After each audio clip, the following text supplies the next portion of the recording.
Welcome to Sana's kitchen.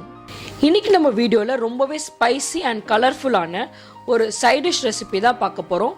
Bullet chicken எங்கள் வீட்டு ஸ்டைலில் எப்படி பண்ணலான்னு பார்க்கலாம் வாங்க.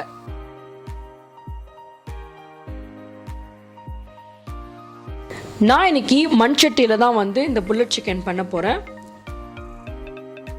மீடியம் ஃப்ளேமில் மண் சட்டி வச்சுட்டு லைட்டாக சூடானதுக்கப்புறம் 2லேருந்து 3 ஸ்பூன் அளவுக்கு ஆயில் ஆட் பண்ணிக்கோங்க. ஆயில் சூடானதுக்கப்புறம் 1லேருந்து 2 கொத்து அளவுக்கு கருவேப்பிலை நான் வாஷ் பண்ணி இதில் ஆட் பண்ணிக்கிறேன். எண்ணெயில் இந்த கருவேப்பிலை லைட்டாக பொரிஞ்சிருட்டோம். எண்ணெயில் கருவேப்பிலை பொரிஞ்சதுக்கப்புறம் ஒரு சின்ன கப் அளவுக்கு சாப்ட் கார்லிக் நான் ஆட் பண்ணுறேன். கார்லிக் டேஸ்ட் பிடிச்சவங்களுக்கு இந்த அளவுக்கு கார்லிக் ஆட் பண்ணிக்கலாம், இன்னும் கொஞ்சம் கூட ஆட் பண்ணிக்கலாம். இல்லை கார்லிக் டேஸ்ட் பிடிக்கல அப்படின்றவங்க 1லேருந்து 2 ஸ்பூன் அளவுக்கு சாப்ட் கார்லிக் வர மாதிரி நீங்கள் ஆட் பண்ணிக்கோங்க.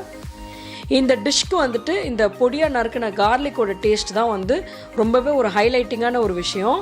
இந்த கருவேப்பிலையோடு சேர்த்து நம்ம கார்லிக்கும் நல்லா வதக்கி விட்டுடலாம். 1லேருந்து 2 நிமிஷம் இதை நல்லா வதக்கி விடுங்க. இந்த பூண்டெல்லாம் லைட்டாக ப்ரௌன் கலரில் ஆகணும். இப்போ பார்த்தீங்கன்னா பூண்டெல்லாம் நல்லா வதங்கி லைட்டாக ப்ரௌன் கலரில் ஆயிடுச்சு. இப்போ இந்த ஸ்டேஜில் நான் 1 கப் அளவுக்கு பொடியாக நறுக்கி வச்சுருக்க சின்ன வெங்காயம் ஆட் பண்ணிக்கிறேன்.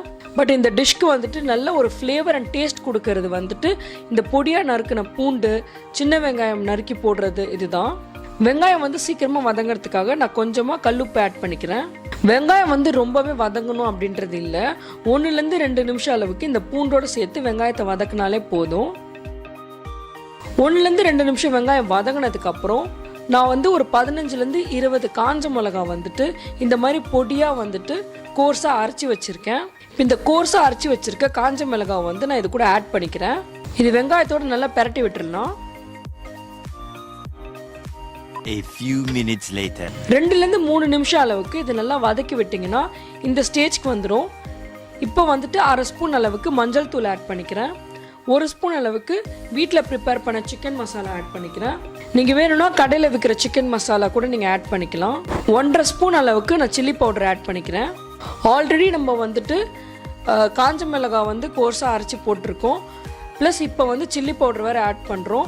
இந்த டிஷ் நல்லா ஸ்பைஸியாக கொஞ்சம் டேங்கியாகவும் இருக்கும். உங்களுக்கு இவ்வளோ ஸ்பைஸியாக வேணான்னா நீங்கள் காஞ்ச மிளகாய் கொஞ்சம் கம்மி பண்ணிக்கலாம். இந்த மசாலாலாம் போட்டு அதோட ரா ஸ்மெல் போகிற அளவுக்கு ஒரு 1லேருந்து 2 நிமிஷம் நல்லா வதக்கி விட்டுருங்க. அதுக்கப்புறம் நான் 1/4 கிலோ அளவுக்கு போன்லெஸ் சிக்கன் மஞ்சள் தூள் போட்டு வாஷ் பண்ணி வச்சுருக்கேன். வாஷ் பண்ண சிக்கனை ஆட் பண்ணதுக்கப்புறம் இந்த ஆனியனோட நல்லா கலந்து விட்டுருங்க. சிக்கன் போட்ட கொஞ்ச நேரத்தில் அதை அடி பிடிக்கக்கூடாதுன்றதுக்காக ஒரு 1/4 கப் அளவுக்கு மட்டும் நான் தண்ணி ஆட் பண்ணிக்க போகிறேன். சிக்கன் வெந்து அதுலேயே கொஞ்சம் தண்ணி ரிலீஸ் ஆகும், அதுலேயே சிக்கன்லாம் வெந்துடும். 1/4 கப் அளவுக்கு தண்ணி ஆட் பண்ணதுக்கப்புறம் இதை மூடி வச்சு சிக்கனை நல்லா குக் பண்ணிடலாம். நான் ஒரு 10லேருந்து 12 நிமிஷம் அளவுக்கு மூடி வச்சுருக்கேன். A few minutes later chicken ஒரு 90%லேருந்து 95% அளவுக்கு நல்லா வெந்துடணும். இது மாதிரி நல்லா வெந்ததுக்கப்புறம் தான் நம்ம புளி தண்ணி ஆட் பண்ணணும். ஒரு 10லேருந்து 12 நிமிஷம் ஆயிடுச்சு. சிக்கன் பாருங்கள் ஆல்மோஸ்ட் வெந்துருச்சு. இதை லைட்டாக ஒரு தடவை பெரட்டி விட்டுட்டு நான் கரைச்சி வச்சுருக்க புளி தண்ணி 1 கப் அளவுக்கு ஆட் பண்ணிக்கிறேன். ஒரு சின்ன எலுமிச்சைப்பழம் அளவுக்கு புளி எடுத்து அதை நல்லா இந்த மாதிரி தண்ணியாக கரைச்சிக்கோங்க. புளி தண்ணி ஆட் பண்ணதுக்கப்புறம் சிக்கன் நல்லா பெரட்டி விட்டுட்டு ஒரு 3லேருந்து 4 நிமிஷம் அளவுக்கு மூடி போட்டு இதை நல்லா வேக வச்சுருங்க. அப்போ தான் அந்த புளி தண்ணியோட புளிப்பு தன்மை சிக்கனோட சேர்ந்து நல்லா இன்ஃப்யூஸ் ஆகிடும். A few minutes later இப்போ ஒரு 3லேருந்து 4 நிமிஷம் ஆயிடுச்சு. புளி தண்ணியோட பச்சை ஸ்மெல்லாம் போயிருக்கும். சிக்கனும் கம்ப்ளீட்டாக குக் ஆகி ரெடி ஆயிடுச்சு. லாஸ்ட்டாக கொஞ்சமாக நம்ம நறுக்கி வச்சுருக்க கொத்தமல்லி ஆட் பண்ணிக்கலாம். அவ்வளோதான், நல்லா கலர்ஃபுல் அண்ட் ஸ்பைசியான எங்கள் வீட்டு ஸ்டைலில் புல்லட் சிக்கன் ரெடி ஆகிடுச்சு.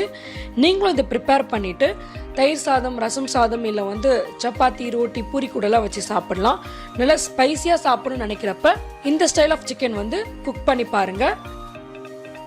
இந்த புல்லட் சிக்கனை நீங்களும் வீட்டில் ட்ரை பண்ணி பார்த்துட்டு உங்கள் ஃபீட்பேக்கை கமெண்ட்ஸில் சொல்லுங்கள். Happy cooking. இந்த ரெசிபி பிடிச்சிருந்துச்சுன்னா லைக் பண்ணுங்கள், ஃப்ரெண்ட்ஸ் அண்ட் ஃபேமிலியோட ஷேர் பண்ணுங்கள், என்னோட சேனலை சப்ஸ்கிரைப் பண்ணுங்கள். தேங்க்யூ.